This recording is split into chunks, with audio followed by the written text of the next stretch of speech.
it's pretty clear at this point that one of the first things Trump will do when he gets into office is probably fire Jack Smith. Is one pro of all this that it kind of stops them from being able to go just totally crazy over him being convicted? As long as you do what you want to do within the theoretically established norms of the American government, you can get away with everything. What has the tone from right-wing media been like since Trump won?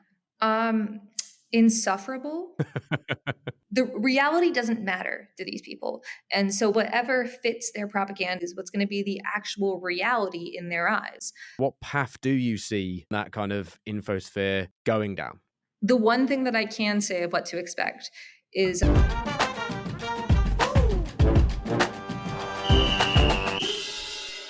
Hello and welcome to American Friction, the weekly US politics podcast out every Friday. I'm Jacob Jarvis. Chris isn't here today, which is a little bit sad, but Nikki McCann Ramirez, who is my favourite anyway, is. Hi, Nikki. Hey, Jarv. And we have a returning special guest today, right-wing brain rot observer and Mother Jones content mega mind, Kat Abugazaleh. Hi, Kat. How are you? I'm great. Thanks for having me. Good. Thank you very much for coming back and joining our weird gang and filling in for Chris. You have to say that you like. I'm here to replace Chris. Yeah, you're the Chris fill-in. So you've got to like WWE chips, fries, and gravy, and then you're all in. And you support Leicester City Football Club now. I don't know what like half of that was. Okay, it's don't worry about it. On this show, we're going to be discussing someone who really needs an ASBO, Donald Trump, who he's actually had all of the legal cases against him, well, a lot of the major ones anyway, dropped, and how this very naughty boy has gotten away with his bad behaviour once again. And we're also going to talk about right-wing media bastards for continuing to be horrible. But how have they shifted to being, I don't know, a different type of horrible after Trump's victory? We'll delve into the world of Fox News and co. with Kat. Welcome back. You're listening to American Friction.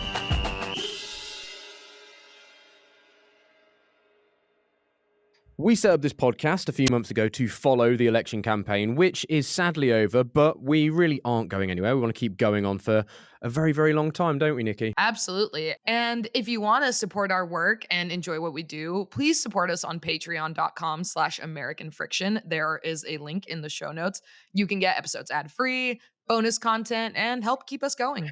Right, Nikki. So Jack Smith's case has been dropped. Remind us what this was in regards to when it comes to Trump, the cases, and also, is this it then? Is this kind of the end of this legal pursuit of Donald Trump, pretty much? Yeah, for the crimes allegedly committed in his first term, probably.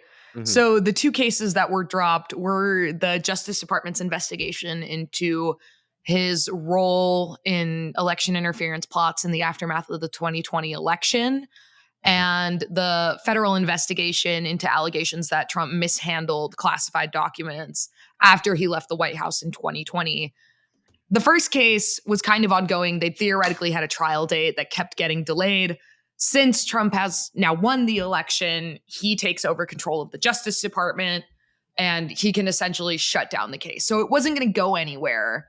And what happened this week was that special counsel Jack Smith, who was in charge of both of the cases, essentially came out and said, we are dropping this. We are no longer going to pursue it.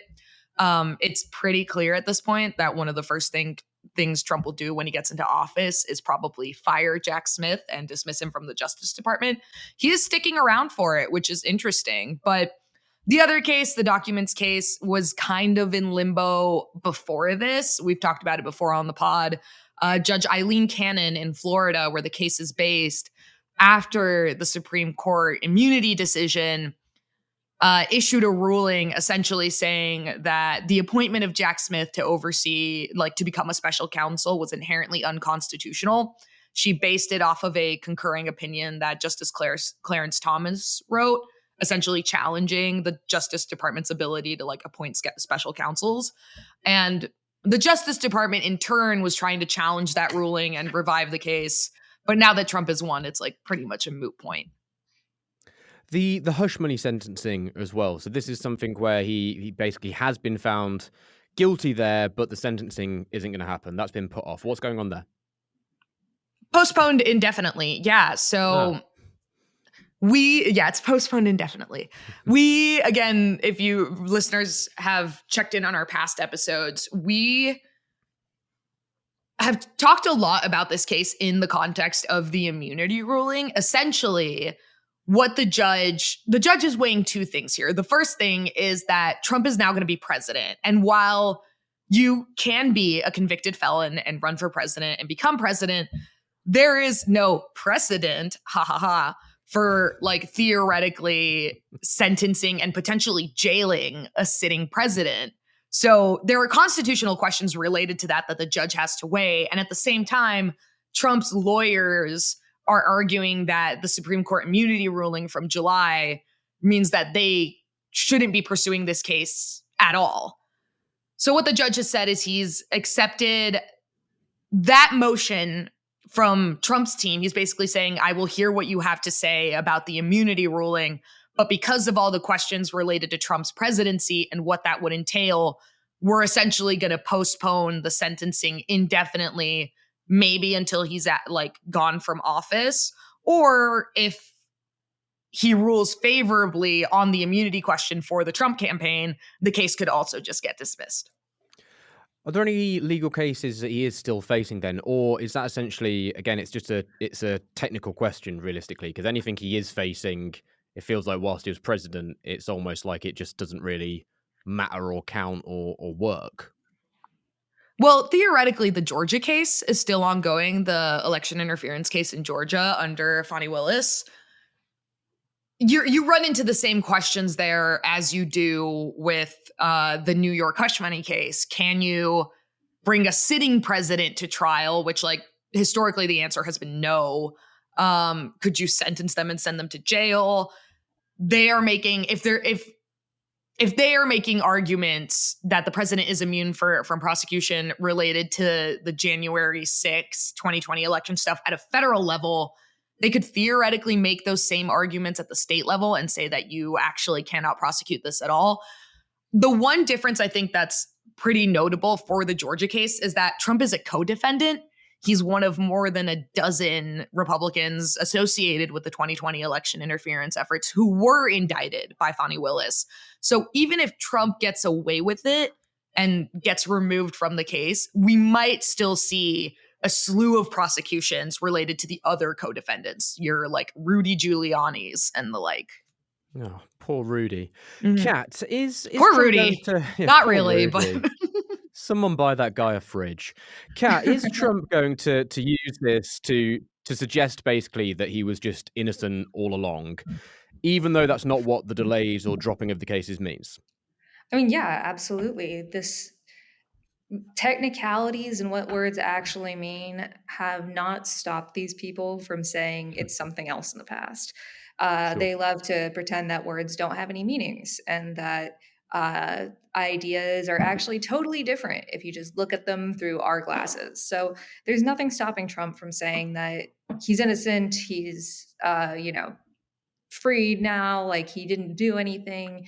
And most of his supporters, if not almost all of them, will agree with that, because does it really matter?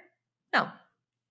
Well, on to his supporters and his sort of cheerleaders, I suppose. Is one pro of all this that it kind of stops them from being able to go just totally crazy over him being convicted and held accountable for these things? Or is it a bit of a catch-22 that they're just going to go nuts anyway because they're going to see this as proving some sort of conspiracy? You can't really win when it comes to dealing with these people. Yeah, it's definitely the latter. And I think that's something that a lot of liberals in the US don't recognize, is there's no way to win with these people. It's always a catch-22. And so what you should do is operate as if either way, they're still going to try to make you the villain. Either way, they're still going to distort reality. Sorry, I'm going through puberty. That's why my voice is cracking. Me too. But it's the reality doesn't matter to these people. And so whatever fits their propaganda, whatever fits their belief system or what they want to be true is what's going to be the actual reality in their eyes. This was never going to turn out in a way where a bunch of Trump supporters or his biggest cheerleaders in the media would be like, aha, You were right. I was wrong. That was never, ever, ever, ever going to He happen. did do crimes. He did do crimes, and we shouldn't support him. And that's honestly, it might be worse now because, there was that time after January 6th where Trump was kind of silent because everyone was taking away his golf tournaments and making him feel like not the most special boy in the world. And at that point, right-wing media kind of distanced themselves because they were like, oh, well, we don't know what's going to happen here. And if he's going to be silent, We're going to give him get oxygen. sued. We're going to get sued. And it's not a story anymore. We should probably move on to the next thing. But now they don't need to do that. And if he had lost, there would have been a chance that, if he were in jail, which I never really thought was a possibility, that they might, you'd have people like Hannity who are always a ride or die, but eventually they'd move on. But there would never, ever say that he deserved it, Nikki, is a sort of broader story here, I suppose, to look at, zooming out a little bit, is that it realistically shows just how little there is which actually defines wrongdoing or criminality for a president. It really does just show the fact that when you become a president, you seem to just be above it all. It's more of an institutional thing. And all of it kind of just feels like a massive shrug. Everyone in the legal system has just gone, okay, we're meant to be really powerful, we're meant to hold stuff to account, but Yeah, no, 100%. That's sort of been a tacit boon that presidents and presidential candidates are aware of when they choose to run, get elected, are in office, that fundamentally, as long as you do what you want to do within the theoretically established norms of the American government, you can get away with everything. George Bush sanctioned war crimes. Dick Cheney coordinated those war crimes and then celebrated them. You have, there's dozens and dozens of examples of presidents engaging in unethical, in many cases, in my opinion, outright criminal behavior who get away with it because constitutionally they're granted these levers of power which are considered to be above the law. They're considered to be powers that are given to the president because the president sometimes has to make difficult choices and difficult decisions related to the national security of the country, that kind of thing. And I think Trump was incredibly aware of this when he ran. It was all but explicitly said that his bid for the presidency was by and large a bid to get out of these criminal cases. He knew that if he won, he could make these cases go away. And that's why I say that Trump, scary, has a lot of awful plans, but it's not necessarily Trump that scares me the most. It's the diehard ride or die ideologues around him who understand that for Trump, 90% of the desire to get into office was to get himself out of these conundrums. And now his job is to be the microphone, be the megaphone, and get out of the way for all the other people, all of the sort of right-wing, technocratic, ideologically motivated individuals who are actually going to execute all of the plans he has for this administration. He likes the power. He likes the impunity. He doesn't necessarily like the actual responsibilities of governing. And that's why I think the thing that worries me the most isn't necessarily him. It's the people around him and the people who have attached themselves to his political project for their personal and ideological gain. On the sort of less powerful supporters, though, I suppose as well, on the voters too, is it quite revealing as well, I guess, that going back to what Kat said about how people on the left need to stop thinking that you can make these people think rationally and you can attack them with facts and stuff like that. I looked at this polling where 17% of Republicans accepted that Trump has, or believed Trump had committed serious crimes. Yeah. And they didn't care. Then they didn't really care about him doing criminal stuff. And is it, there's what's concerning is this reckoning with a new political space and reality that this maybe doesn't matter. The institutions don't have the power to handle it, but politically, it didn't matter anyway. Is that just sort of a worrying thing? It's a little worrying, but I think one of the conversations that I've had with people that I think a lot of Democrats and especially left-leaning voters, commentators are having right now is this idea that Democrats have been so focused on, counteracting this messaging that like what Trump is doing is violating institutional norms, that he's a criminal, that he is a bad person, all of which are true. But it runs counterintuitive to the reality that that's not what people vote on.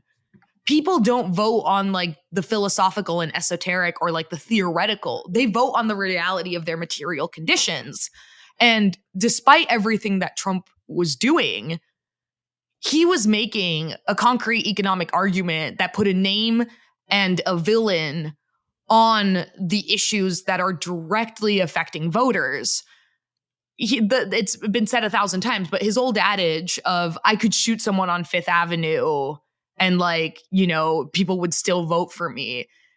It wasn't so much a comment, like it was a commentary on his ability to get away with things and like how he could commit whatever fucking crime and people would still vote for him. But it was also a commentary on the fact that like, it was him outright saying people don't care about that.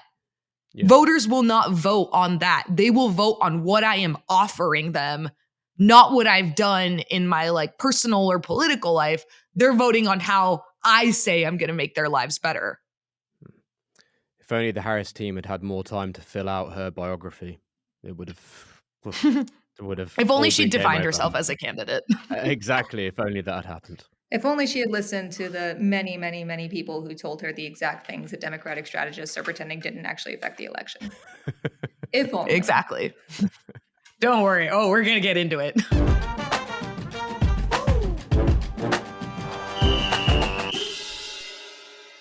I personally love a bit of brain rot, but I do hate right-wing bastards and cranks, so I tend to avoid Fox News, Joe Rogan, InfoWars, dodgy podcasts, and whatever else is in that sort of right-wing infosphere. But while I sit and watch the Costco guys instead, Kat is diligently watching the hard right-wing nuts of America for us. Kat, what has the tone from right-wing media been like since Trump won? I mean, beyond just being incredibly celebratory, how have they been acting? What's the vibe been? Insufferable, for one. But I mean, they know that they now can, they don't have to pretend that they don't care about Project 2025. I mean, Laura Ingraham a week ago or this week was talking about how, well, Project 2025 just had a lot of classic MAGA ideas. It's not that bad. And like what we were talking about before with these, cases against him, they're excited to go against the people that brought them, to go against Jack Smith, to go against Fani Willis. But they don't have to pretend that they're even somewhat moderate anymore. And that's the real key. All of these people are the most annoying people in the world, but now they're also dangerous. Like Sean Hannity now once again has a direct line to the White House, which is maybe like the number one person who shouldn't have just a direct line to anyone important. Just the tone has just been celebratory, like a sigh of relief of, oh my God, we don't have to keep pretending that we care about this shit, Yeah. And then saying the most unhinged things that you've ever heard that could become legislation in less than a couple months. Do they seem to have any sort of, I don't know, is there any inkling of responsibility from them in even, enacting what they want? I know that what they want to us probably seems quite irresponsible, but do they seem to have accepted any that weight of being in power, I suppose? Is that something that they've acknowledged in any way? Beyond just being really happy about it? No, I mean, they think that they deserve power with or without the people's consent. I mean, this is the first time that Trump won the popular vote. And that wasn't necessarily because he was the most popular candidate, but because Democrats people didn't show up. They didn't show up. Voters didn't show up. And for good reason. I mean, having Liz Cheney trotted out in Michigan in, a very like Muslim heavy areas where people's families have been slaughtered, it makes sense that Kamala Harris would not place second, but third in Dearborn. It's denial on their part, but it's on the liberals' part. But on the conservatives' part, it's just a sense of entitlement. This is what they deserve. Yeah. This is what they were bestowed by God, and they can't wait to enact their divine mission.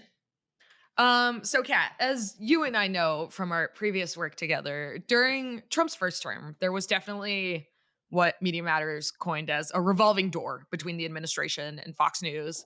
Right. Now, instead of administration members becoming Fox News hosts, a la Kayleigh McEnany, hosts are being nominated for cabinet positions. Right. I would love to hear your thoughts on the sort of reality TV theme that we're already seeing take shape in the second Trump administration. Obviously, we have RFK Jr.'s, those hardcore ideologues, but I am very interested, especially given that Trump at certain points in the last 4 years seemed to have major beef with Fox News, what your thoughts are on the various TV appointments. I really enjoyed watching people who don't know a lot about Fox News be completely surprised Yeah. by this development. Like, you and I were not surprised by this Yeah. at all, in the slightest whatsoever. And I often say that there's lore in Fox News. Like, I thought I knew a lot growing up in Texas, growing up conservative, Yeah. watching Fox News. I even did like a little comedy show in college about The Five, which is Fox News's version of The View. And once I was full-time at Media Matters, I was like, oh my God, there are so many fucked up little side characters that you don't even know about unless you are in the trenches. You're either me and Nikki, or you're someone that sits in a recliner and watches Fox News morning till night.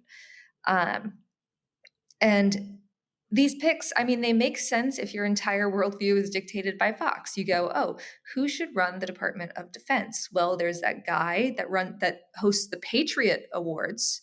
And he has an American, which is Fox News's version of the Academy Awards, except there are only like 4 awards. One year it was Patriot of the Year, Most Valuable Patriot, Back the Blue Award, and then the 2022 Patriotic Badass Award, which went to Pete Hegseth, the host.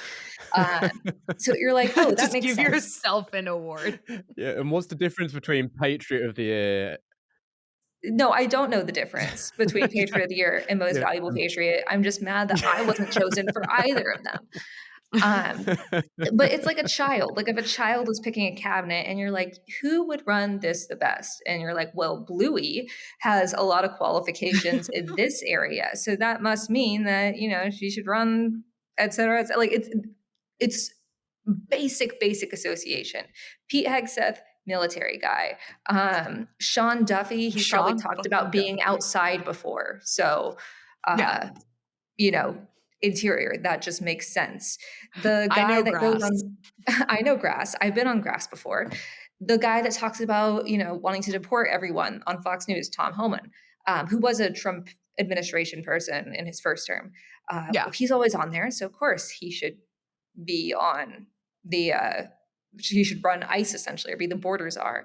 Vivek Ramaswamy, like, there are people that aren't even associated with Fox technically, but like Vivek Ramaswamy, for example, he technically announced his candidacy on like a video, but he immediately promoted it on Tucker. So it's kind of generally accepted that he announced his candidacy on Tucker. Same for RFK Jr. He announced his run as an independent on Tucker. There are all these people who aren't technically Fox personalities, but are so entrenched in Fox that they're basically Fox personalities. Tulsi Gabbard, she comes on and talks about the deep state all the time. Of course, she should be in charge of our intelligence. That just makes sense. Once again, it's literally like a child is picking these. Yeah. Like 10 the medical people. side. Mm-hmm. The medical ones are also, Jay Bhattacharya, Laura Ingraham, and what's the other one? There's one lady, Mark Siegel. I don't think he's in there yet. Is it Sapphire? No, there's a woman. No, it's not Sapphire. It's one other one that I was like, I saw her face and I recognized her, but I was like, oh, I haven't seen her in years. I've been in Mexico this week, so I have been like tuned out of the news. I was like, this has been an incredibly stressful Jeanette time. Nishwat. I know her Dr. face. Jeanette I'm sure. Nishwat. Yeah. Pam Bondi's on Fox. I mean, she is Trump's lawyer, but still, it's a lot of people who are associated with Fox because Trump only knows so many people, and we saw at the debate when he started talking about, they're eating the pets, and he said, well, I saw it on TV. The people on TV were saying it, and that's how he's picking his administration. And unfortunately, that means that I am in high demand for commenting on shit like this. I always have people ask, they're like, aren't you glad that like Trump won or when you said like Harris won because you'd have like less material to make fun of, or like you wouldn't have people asking. And no, I would there are so many things that I would love to be wrong about. And unfortunately, I'm not. I'm tired of being Cassandra. I say this all the time, but I'm tired of being Cassandra. I want to be wrong, and I hope that I am on a lot of what I see for the Trump administration, but as far as his cabinet picks, it checks out. I don't know anyone in right-wing like, who covers right-wing media who would answer yes to that question. Like, it's a Not a miserable single job. fucking It's a person. fucking miserable job. And, like, as someone in comedy and in this, like, I don't know any comedian who would say the same thing unless they're, like, completely morally bankrupt. Because people in power are always going to have something that needs to be criticized, and we should be criticizing people in power even if they're on your team or whatever, because power unchecked will always lead to fascism. And so there's no one in these spaces that fights against fascism that's like, "Ooh, I would rather have the more fascist option, thank you." I Unless you're would also a rather have the fascist. fascist because it's good content. Like, literally, Because fuck it's good off. content. Like, I made so much content about Joe Biden because, once again, power needs to be criticized. Marty Yeah. McCarry, he's on Fox all the fucking time. Sorry, I'm just scrolling down this list now. And even the, like, Congress people that are on there, Yeah. that are on these cabinets, are Fox News guests so frequently. Um, Mike Huckabee, he is a Fox contributor. He used to have a Fox show. He also has a Christian nationalist homeschooling program that he advertises on Fox. He's on like 6 different Fox ads of like different Yeah. companies that sponsor it. Well, You he can check out my also video about that. runs a program. You may have talked about this in your video, but he runs that program that takes, like, old people on biblical excursions to Israel. You spoke about the Fox News worldview a little bit there, and Mhm. obviously the gang of people is one aspect of that. But what are Fox News's latest hyper focuses when it comes to just weird shit they're obsessed with? I mean, it's everything. You know, they're really excited to oppress people. They're super excited about that. They're thrilled to deport people. I mean, I just realized last night, actually, talking to my mom, and she's like, "You can denaturalize anyone. Like your father could be Yeah. denaturalized, and there's nothing." My father is Palestinian, but of course, he doesn't have that citizenship because his family was forced out in the Nakba. So he had Lebanese citizenship that I don't think he's like Mm. I'm not sure if he even has it anymore. But like, if Trump just went insane and was like, let's denaturalize anyone from the Middle East, my dad wouldn't have citizenship. And these people are excited about things like this. There are so many legal immigrants that are terrified because of what people at places like Fox News are saying of the way they want to deport legal citizens, not just people who have been naturalized, but people that were born here, like children. Thomas Homan had said, he says, I don't want to deport legal citizens, but he was saying instead of separating families, the kids who are legal citizens here, why don't we just deport the whole family together? That's kind of a problem if, say, the kid doesn't know Spanish. I think there was a issue in like 2016, 2017 of a man who was deported, I want to say back to Baghdad, and he was Yeah. raised here. He was raised here. Mm. He didn't speak anything but English. He had diabetes and he died there because he couldn't get insulin. He died there penniless and alone. He had no family there. And that's going to happen to a lot more people. So they're really excited about deportations. They're really excited Visa about, restrictions. yes, visa restrictions, getting rid of the Department of Education, basically overhauling all of our school systems.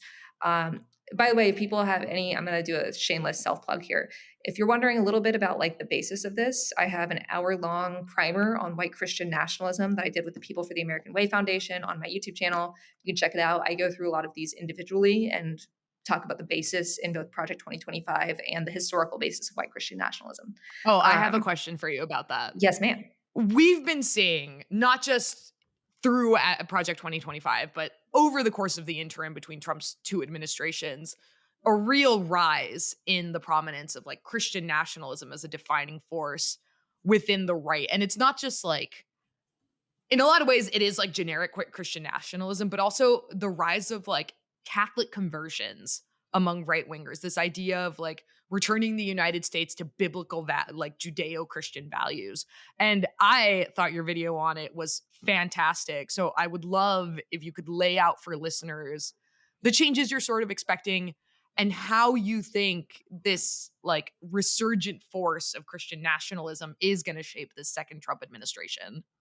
Yeah, so I think What a lot of people know is Christian nationalism, and Nikki, you know this, of course, but it's actually a more specific thing called white Christian nationalism. Christian Yeah. nationalism is a great catch-all term for this, but there's a really great book that I go into in this video at the start called "The Flag and the Cross," and these two sociology professors wanted to figure out where the intersection of whiteness and Christian nationalism was, to figure out how we got from talking about point A, like just talking about God and the US and whatever, to January 6th and how those intersect. Because Christian nationalism isn't limited to just white people. You have Christian nationalists of all denominations, all races, all ethnicities. Basically, they believe that the US is a Christian country, that the Constitution is inspired by God, that there should be prayer in the classroom, all of these things. But with white Christian nationalists specifically, you see a complete detachment from reality. So, white Christian nationalists, when they asked all these various Christian nationalists about basic questions, for example, evolution, Christian nationalists of other races answered these basic questions fairly normally, like a secular person. But white Christian nationalists went the completely opposite direction. And as you got more Christian nationalists as a white person, the more incorrect your answers were likely to be. This was the same for January 6th was a setup. The person I trust most on my coronavirus information is Donald Trump. And that only applied to white Christian nationalists. So it's a really specific phenomenon. And it's fascinating and terrifying and all these things. The biggest boost, I guess, is this terror of losing white identity, which doesn't really exist.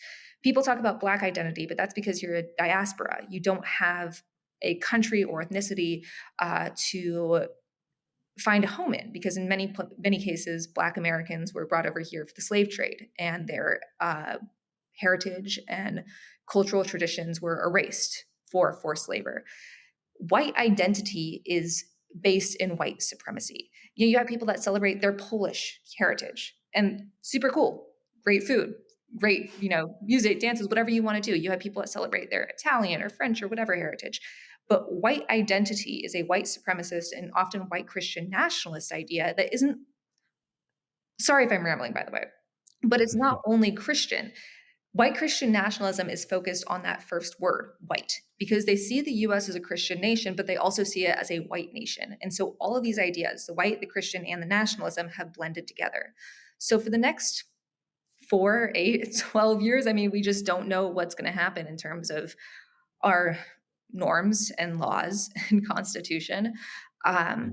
That's going to be a big focus of justifying hatred and bigotry and really evil shit in the name of Christ, because the US is a Christian nation.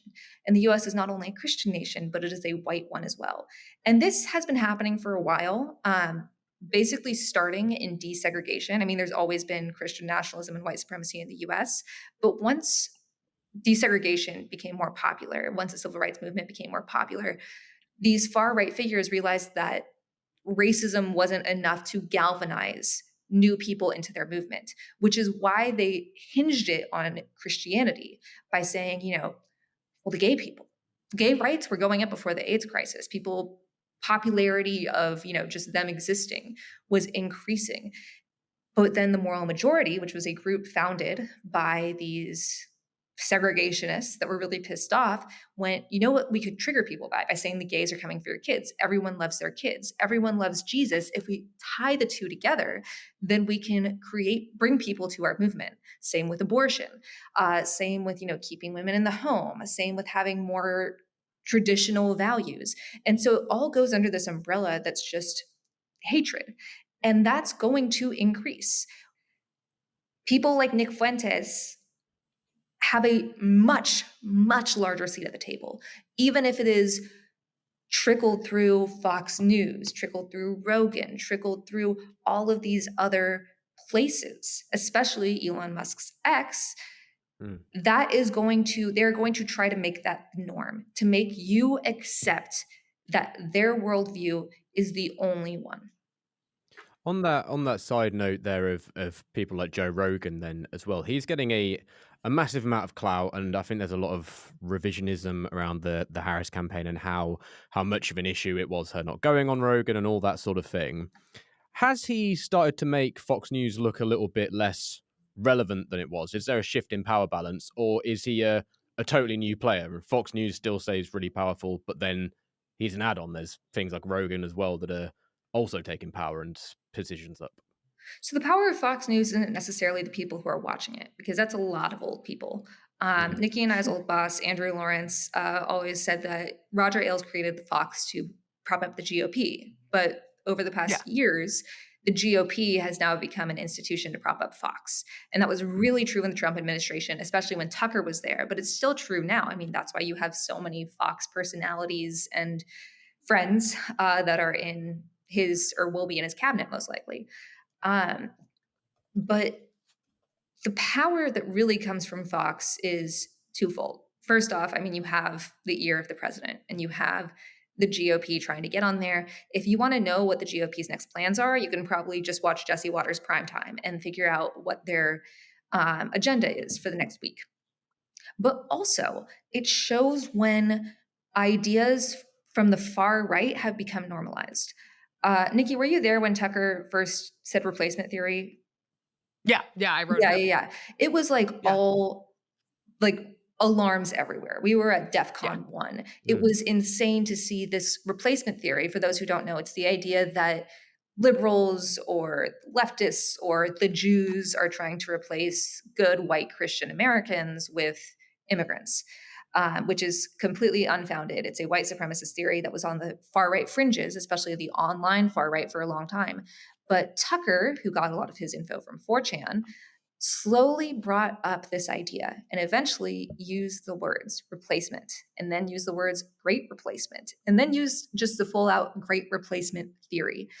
Once he started saying that, it was a go ahead for everyone else. And I think I'll also just throw in here that I do think the debacle around Tucker Carlson and the great replacement and how successful Fox News was in turning that from like a fringe conspiracy theory into a mainstream standard talking point for the GOP then became a playbook for an avalanche of conspiracies and attacks against minorities that we're still seeing to this day. Tucker Carlson learned from that if he started targeting, for example, like trans athletes, lawmakers would pick that up, voters would pick that up, and it would become a mainstream issue because it didn't matter how much pushback he got from watchdogs like Media Matters. His status as a kingmaker for Republicans gave them permission so that when he sounded an alarm, they would pick up the message. And I think he's out of Fox News now, and he's doing, a literal dog whistle. He's doing something else now. But I think that era, the Tucker Carlson era of Fox News, was incredibly transformational for the GOP when you look at it now from like the sort of 500-yard viewpoint now that he's left the network. Right. And it's compared to Rogan, I think they're different things. Rogan reaches more people. Rogan reaches more young people, especially. But since media is so decentralized now, you have people getting their information from a lot of different sources. And so when you have someone like Rogan, it's extremely influential. But Fox is where you could really see what the GOP is planning. Rogan is kind of like the step before Fox. Once like Rogan's ideas go on Fox, then you'll probably see them on the House floor. I would also say Rogan is sometimes like a little bit downstream from Fox. I think especially in recent years, now that the show has like jumped right a lot more than it was before, the guests that end up on Rogan are often laundered through like your Daily Wires, your Fox Newses, your sort of alternative right-wing podcasts. And through that network, which includes Rogan, they then end up on his show and go far more mainstream than just the people who are in tune to right-wing media spaces. Right. You've got a question here, Nikki.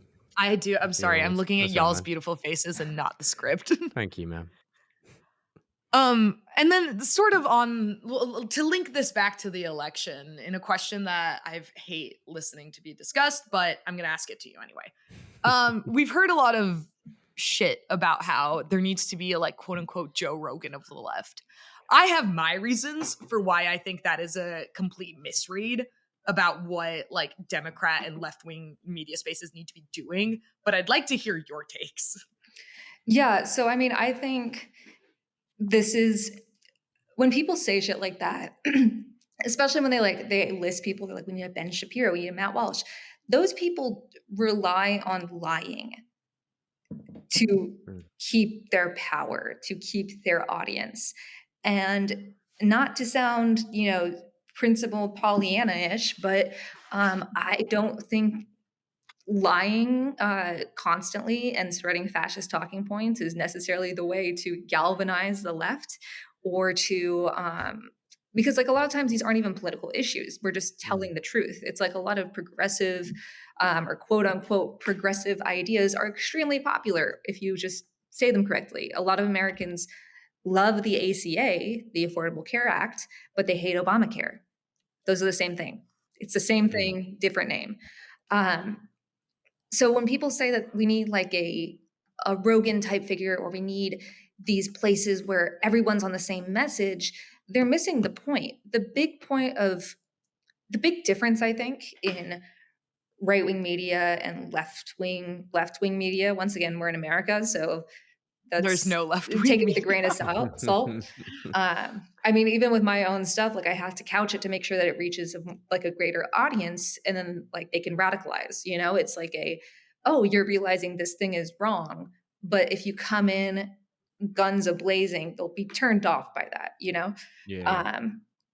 But it's the big difference is the Democrats think that they can control their influencers. Like they want puppets, and I'm sure the right would love that too, but instead they have people like Ben Shapiro and Matt Walsh and Tucker Carlson talking about rhinos, Republicans in name only, and trying to dictate who gets the power.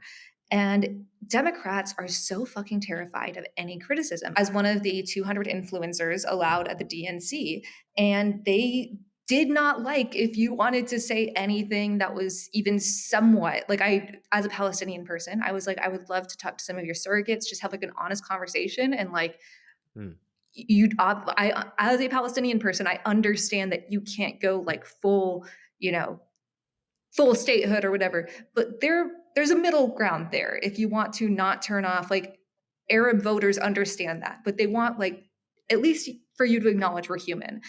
And instead of relaying any of my surrogate requests, they didn't relay any of them. I talked to many of those elected officials after, and they were like, we didn't hear anything that you wanted to talk to us. They didn't allow a Palestinian to speak on stage at the DNC, even though she was a Democratic elected official. So I ended up sleeping outside of the stadium that Wednesday night and just staying there all day, hoping that they would eventually give in. But they're so stubborn and they are terrified of criticism. And so that's why I think partly you can't even have like an ethical version of a Rogan or a Shapiro or a Walsh, which is an oxymoron there, but you see what I'm saying? There is one Joe Rogan thing I'm going to start taking for our podcast, though, and that's going to producer Simon pull that up for me. I'm going to take that. I'm just going to start doing that all the time. Pull that up for me, what? Simon. Yeah, exactly. Nothing. I don't know. Just if I need something. Can we look it up? Can we look it up? Yeah, can we look that up, Simon? Simon, can you check that for me? Yeah, just pull that up. Get that up on the screen. Anyway, Simon's like, I will not take on any more work this week. Bye.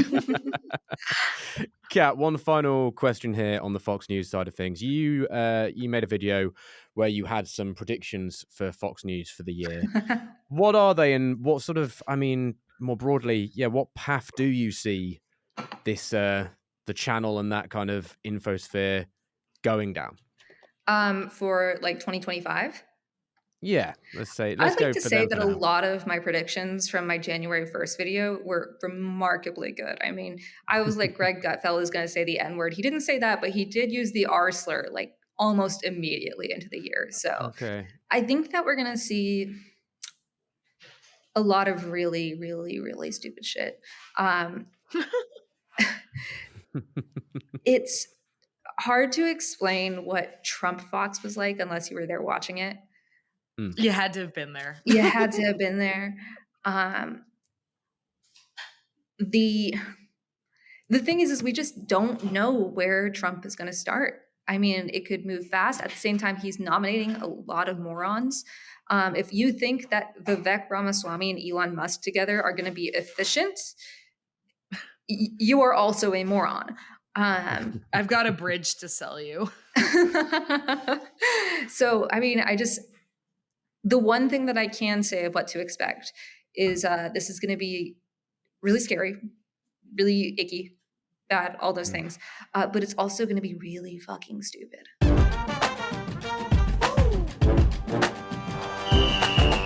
Now to round up a few other stories from the week that you might not have kept as much of an eye on as you should. So, pay more attention. Anyway, we're paying attention for you.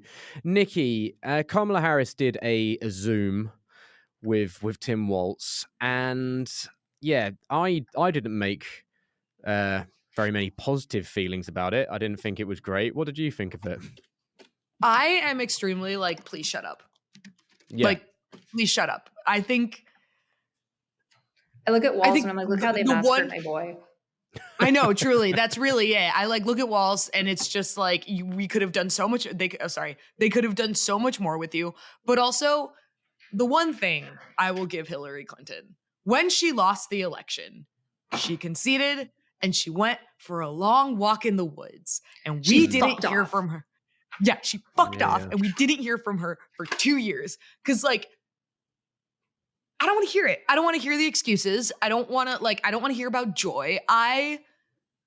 You lost.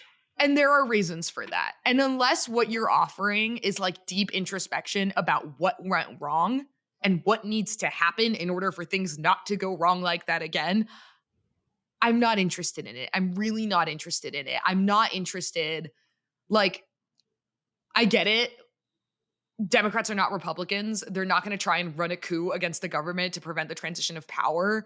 But when it comes to the sort of theatrics, the pageantry of the transition, I fundamentally understand that is not for me. That is a performative ritual we go through to maintain the constitutional norms that we all agree we live under.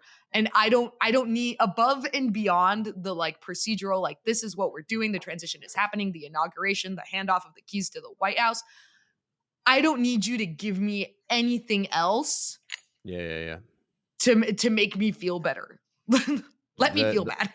The whole joy thing, both of them saying that, I found it incredibly frustrating, and also thought, what does it mean to fight back with joy?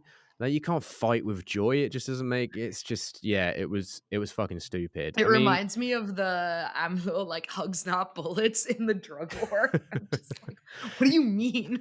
Yeah, it's just complete platitudes all around. And I mean, I'm sure they want to make their supporters feel better, but I think there are stages of grief and mourning for a reason, and I don't feel like we're at the Tim Walz telling us to be joyful stage.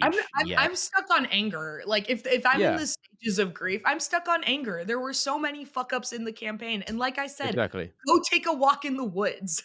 Kat, I mean, you obviously spend a lot of time watching people online and people who come across well online, and there's a lot being said about how the left can't meme and all this sort of stuff. And I mean, we can debate Tim Walz and Harris being left. I've probably got more of a theory that I feel like moderates can't meme, for example. And, is there an inherent issue with the messaging they have of why they just can't come across as being particularly likable online? Because seeing this video of them, I just thought, I really, this is making me quite actively dislike you at the moment. I mean, I think that first off, I struggle to. Tim Walz did not ask to be neutered this way, Yeah, it's so sad. It's so sad. But I think the left can't meme thing is total bullshit. I mean, the right, just their basis of comedy from actual comedians is bad, horrendous. I do think that just seeming likable online comes a lot from authenticity, which is now a word that we use that a lot of people don't fucking do. But everything being hyper produced and coming in when you're not being asked to is a problem. I think a big part of that it stems from like their terror of primaries. They hate having primaries because they don't want people to pick candidates. They want to pick candidates. And I think that kind of like comes down to their digital strategy. It's like if you aren't letting people pick who they're voting for, of course they're not going to vote for them. Mm. When Harris first lost, I got this email that was like, sign this thank you card for Vice President Harris before midnight to thank her for all of her hard work. And I was like, are you kidding me? I mean, first off, that's just to show that you're an easy mark for donations, but also, the audacity is ridiculous. The whole we tried our best thing is just I always find it really irritating, and it's like you did, and fair enough for that, and I'm sure it's sad They for them didn't personally though, to lose. but they didn't. Yeah, okay, yeah, well, yeah, I guess that's the time. But even if they did, it's like no one made you. And also It's really hard to run for president. Like you know, you got to really want it. So no this one idea forced that her to defeat do it. was inevitable is complete bullshit too. Defeat is Yeah. never inevitable. You're just bad at your job. Well, on that note, I mean, I hate to talk about other podcasts, but actually, I love to give them shit if I can. So, Pod Save America had some Harris aides on. I mean, Pod Save America is generally a pretty good podcast, fair play I to them, think but you know, but it I do was think really throughout the horrible. last few months, they've been incredibly clear-eyed about the election, which is why this interview Sure. was so disappointing. And I mean, like Yeah. all the like three guys, they were very clear. Like after the Biden debate, they got some major flack. Them, Mehdi, me, were just constantly being berated by people. But yeah. Yeah, I'm usually the centrist on the podcast, and Nikki's wading in defending people right now. But No, because anyway, I think it was fundamentally true. They were one of the first major like lib-coded commentators to be like, Biden should drop out, and they got so much shit for it. Yeah, and also sure. like Vote Save America is a really great operation. It is, but I get what you mean. Let's talk about this episode. Yeah, it was a horrible listen, wasn't it, Nikki? Like, what can you just, to people who haven't listened and to spare them from listening, can you describe what the podcast was a little bit and why it was just so? So I will say, I don't think the central problem with this interview was Dan Pfeiffer, the Pod Save America host who conducted the interview. I do think he could have asked tougher follow-up questions. I was only taking the mic. No, I know. But the fundamental issue for me here was that these Harris campaign officials offered up not even a crumb of like introspection, of actually acknowledging this is what went wrong, this is what we could have done better, like this is what's on us. As Kat said, it really felt fundamentally that they just adopted this attitude that the election was inevitably a loss, that they were just dealt a terrible hand of cards, and that there was nothing they could do about it, and that they did their best and they closed really strong, and just shit didn't go our way, and that's like if you're gonna wait a month to come out and finally publicly address the internal workings of the campaign and like make a big show about it, give an exclusive interview to Pod Save America. In that month, you should have had prepped better answers than just, whoops. The cards we were dealt were awful. The cards were always awful. It was always going to be a close race, even when Biden was the candidate. Like and it was never partly because of their governance. Yeah, it really felt like they needed to sort of sync up their alibis. It was quite weird at points where it's like they were not only patronizing everyone listening to it, but they were kind of patronizing each other within it as well. They would pull each other up on points. And I thought, come on, if you're all going to get your excuses in, at least agree on what all of your excuses were there. I mean, in terms of tangible things, though, there, Nikki, there was this big revelation basically being that Harris never led Trump in internal polls. That's the sort of the big thing that people seem to be focusing on it. And why are people focusing on that so much?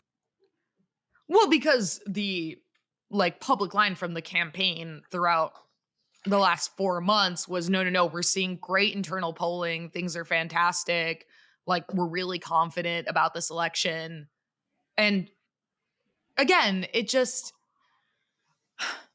I think it speaks to a larger pattern in Democratic communications, which is to treat their voters as if they're stupid, as though you can just pull the wool over their eyes and they won't realize that something's not right or that they're being misled. Examples off the top of my head, the cognitive decline of Joe Biden, which, Democratic media, the Democratic establishment, the White House, the actual Democratic Party enterprise continued to insist that like Joe Biden was fine. He's just really busy. He's really good when the cameras aren't watching. And then, of course, that all went to shit at the debate. The idea that, the macro economy is great. So why are you complaining that groceries are expensive? That's not our fault. There's nothing we can do about that. Just vote for us because the macro economy is great. And then again, this idea that, like, obviously you never want to come out and say, like, we're losing, but I think the mistake that is, like, very obviously identifiable, and now knowing that their internal polling was bad becomes incredibly stark, is that it's clear that Harris's messaging wasn't resonating with those middle of the line voters that they wanted to get, particularly the economic messaging, the like refusal to budge on Biden's position on Gaza. These things were pretty obvious to anyone who was observing, but instead of adjusting and, recalibrating the actual positions of the campaign just continued to fall back on like, oh, we have a lot of momentum. Oh, Brat Summer. Oh, the rallies. Oh, Beyonce. And that's just varnish. That's all just varnish on a campaign. Fundamentally, like I was saying earlier, people don't vote on the philosophy. They vote on the reality of their material conditions. And I think not just the Harris campaign, but also Democrats as a whole have a problem with messaging on the reality and not the like ideological perception that they are just inherently better.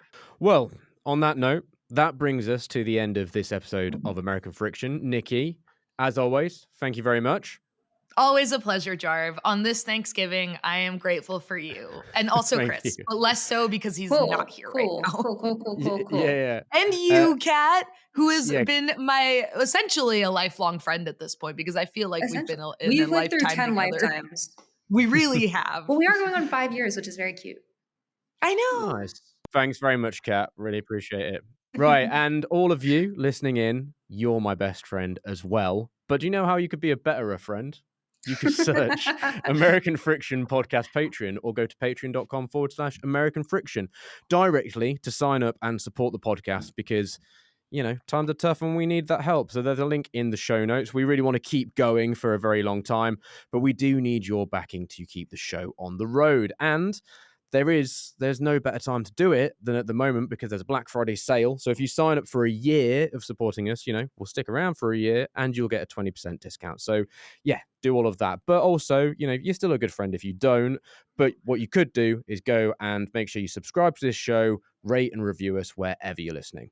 Thanks so much. You've been listening to American Friction.